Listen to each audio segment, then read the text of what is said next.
prepared. Okay, you have to be prepared. Okay, and then do what? Meet with your patriarch and have a meeting. And Okay, before you see your patriarch, what do? Okay, you go to the bishop, and the bishop interviews you, right? Is there a specific age in which you should receive a patriarchal blessing? No. No, well, like for example, my husband received his blessing when he was 2 years old. Oh, wow. And, he was born in a log cabin when he was last of the pioneers. And, anyway, the interesting thing, in his blessing, it talks about his wives with a, W-I-V-E-S. And, his first wife thought, well, it must have been a typo, surprise, she dies and here I come, So, so patriarchal blessings, but a more kind of typical age would be, what would you say? Seems like a lot of 15, 16. 15, 16, where you're kind of trying to say, so what am I supposed to do and what are my talents? Okay, so notice again, the patriarch tells you your tribe, but now we're going to look at the purpose in your tribe. So if you are from Manasseh, would you receive a purpose meant for Benjamin? No. So notice then the tribe drives it. Now I realize in your own patriarchal blessings, you're reading through and you go, I will graduate. I will marry, I will have children. And then as I hit my age, and my children will yet honor me. Okay. So it's all kind of relative time-wise. Okay. But nevertheless, let us say that President Thomas S. Monson talks about our patriarchal blessing being our personal scripture.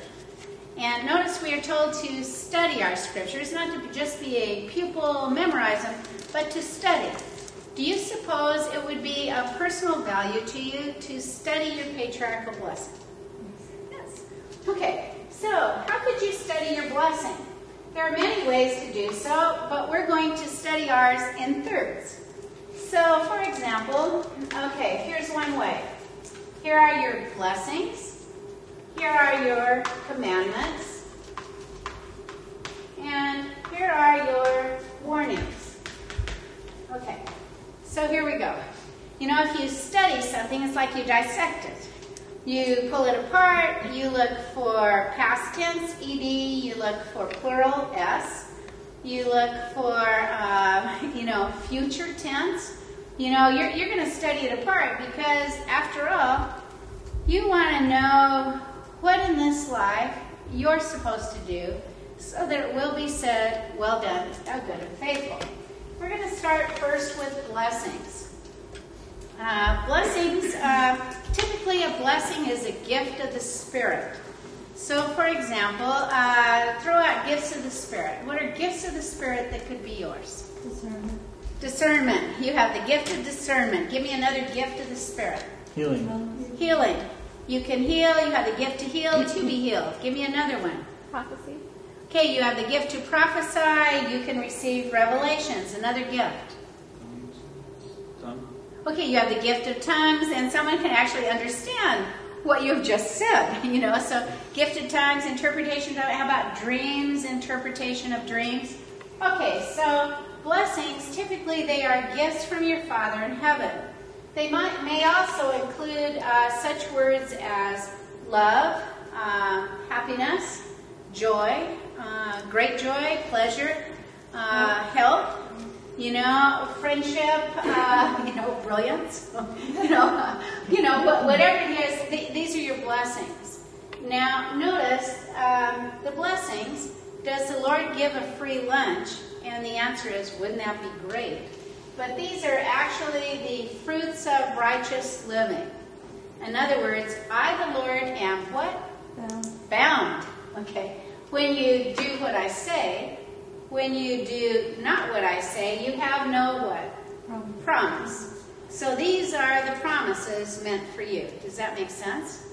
And it's kind of like 1 Nephi 8, where Lehi, he can see the white and delicious fruit, but he's actually got to go there, right? He can't just beam it over Scotty. He's got to actually walk there, make it happen. Okay, these are your blessings. Many people in life, when they pray, please help me to be happy. Please help me not to be depressed. Please help me to have joy. Please help me to have good health. But guess what?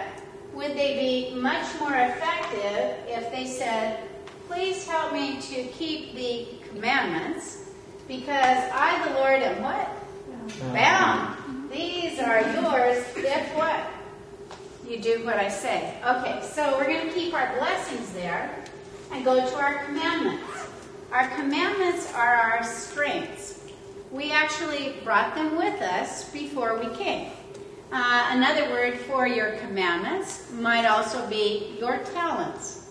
You're good at it. Okay. For example, as I look at my sons, I would say same gene pool, but I can actually, most of my sons are really good at basketball. And, boom, boom, boom, boom, up, in, over, however they're doing it, they're great. But you'd say, I throw a basketball to one son, and I go, catch, and he goes,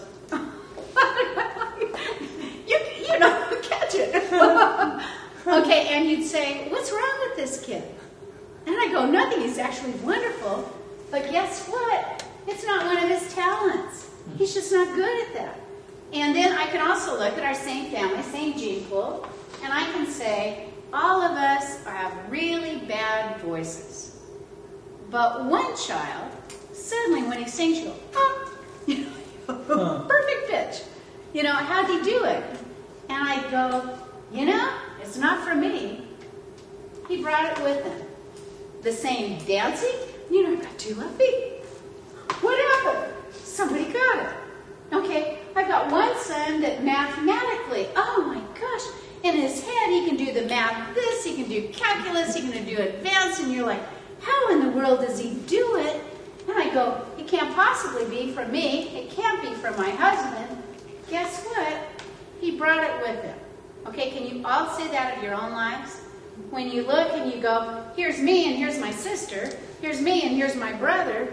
How in the world we got in the same family, I have no idea, other than looking like twins.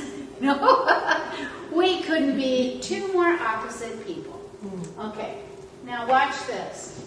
Because these are your talents and you brought them with you, what you're going to find in your patriarchal blessing, for each, for doing this, the blessing follows. Let's use scriptures as an example. For example, if I want to run and not be weary and walk and not faint, what must I do? Okay, keep the word of wisdom, right? If I want to know the mysteries of God and not be burned at the last day, what must I do? Pay tithing. Good. If I am a Nephite living in 600 something BC and I want to prosper in the land, what must I do? Keep the commandments. Good. Now put you in it. If you want to have these blessings, what must you do? If then, I, the Lord, am bound. And I'm going to use a personal example. I studied my blessing, much like I'm suggesting that you do. As I did so, I went down all the gifts I've been given, all the promises, and suddenly I saw one time great joy. And I'm no dummy. I go, oh, great joy is so much better than happiness, pleasure. And so I quickly look across to see what commandment must I keep. And suddenly I saw the word genealogy.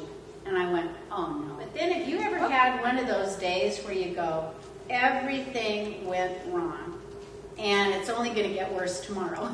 Okay? And then it does get worse tomorrow, and finally you've got a friend saying, I only see black when I look at your life. There's no tunnel of light. Suddenly I'm getting out this blessing and I'm going, great joy, huh? That's exactly what I need. So then I go to wherever LDS books are sold. I then say, I want to see your genealogy section. Great, I'll take all of that. Take it home, lay it out on the family, kind of living room floor. Okay, how has my life been?